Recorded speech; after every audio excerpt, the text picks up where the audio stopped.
ఏప్రిల్లో డిఏ పెరుగుతుంది. అది 5 పెరుగుద్దా, 10 పెరుగుద్దా, రూపాయి పెరుగుద్దా, 2 రూపాయలు పెరుగుద్దా పక్కన పెడితే వేడి నీళ్ళకి, సన్నీళ్ళకి, వేడి నీళ్ళ తోళ్ళకి ఎంతో కొంత పెరుగుతుంది.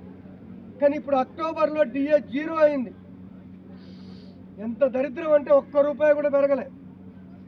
వీడిఏ అంటేనే పెరుగుతున్న ధరలను బట్టి వీడిఏ పెరగాలి. కానీ ఇప్పుడు వీడిఏ 0 అయింది. ఎందుకు పెరగలేదు అంటే సెంట్రల్ లేబర్ అధికారులు ఏం చెప్తున్నారు, ఈ 6 నెలల కాలంలో ధరలేమీ పెరగలేదని చెప్తున్నారు. ఇంతకంటే మోసం ఇంకోటి ఉందా? 6 నెలల ఉప్పు రేటు పెరగలేదా, పప్పు రేటు పెరగలేదా, ఆయిల్ రేటు పెరగలేదా, పెట్రోల్ రేటు పెరగలేదా, డీజిల్ రేటు పెరగలేదా, ఏ రేటు పెరగలేదు? అన్ని ధరలు పెరిగినాయి. కానీ బీజేపీ ప్రభుత్వం, నరేంద్ర మోడీ ప్రభుత్వం ధరలు పెరగలేదు అని చెప్తుంది. ఇంతకంటే పెద్ద అబద్ధం ఇంకోటి లేదు. అసలు మేము జిఎస్టీలు మొత్తం ఎత్తేసినాం, జిఎస్టీలు తగ్గించినాం, అందుకని ధరలు మొత్తం పెరగలేదని చెప్తుంది.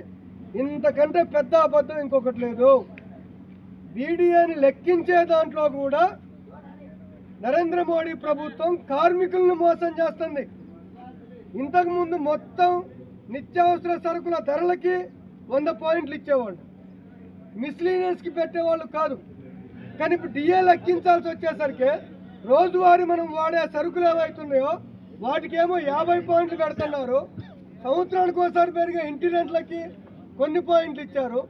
మిస్లీనియస్ పేరుతోటి 30 పాయింట్లు ఇచ్చారు. అది దాంతో ఏమవుతుంది, డిఏ పెరిగినా నిత్యావసర ధరలకు తక్కువ పాయింట్లు వస్తున్నాయి కాబట్టి వీడియో వచ్చరికి 0 అవుతుంది. అంటే వీడియోని లెక్కించే దాంట్లో నరేంద్ర మోడీ ప్రభుత్వం మోసం చేస్తుంది. ఫలితంగా ఇవాళ కాంట్రాక్ట్ కార్మికులకి డిఏ 0 అయింది. ఇది నరేంద్ర మోడీ ప్రభుత్వం, బీజేపీ ప్రభుత్వం చేస్తున్న మోసం.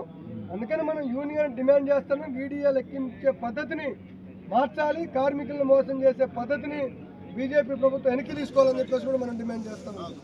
ఎందుకు డిఏ తగ్గిందంటే అసలు కారణం ఇది. అంటే ప్రతి దాంట్లో మోసం చేస్తుంది. కాంట్రాక్ట్ లేబర్ జీవో ఇవ్వాలి, జీవో ఇవ్వట్లేదు.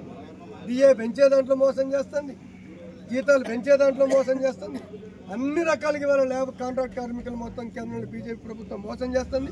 దీనికి వ్యతిరేకంగా అన్ని డిపార్ట్మెంట్లో ఉన్న సెంట్రల్ పబ్లిక్ సెక్టర్ కాంట్రాక్ట్ వర్కర్స్ని మొత్తం ఐక్యం చేసి మనం పోరాటాలకి సిద్ధం కావాల్సిన అవసరం ఉంది. రాబోయే కాలంలో మరిన్ని పోరాటాలకు మనం ప్లాన్ చేస్తాము. అది బెల్ట్ క్లీనింగ్, ఇతర అంశాల మీద కూడా మనం ప్లాన్ చేస్తాము. దీన్ని ఎట్లా ప్లాన్ చేయాలి, లోకల్గా వర్కర్లు మొత్తం కదిలించే ప్రయత్నం మీరు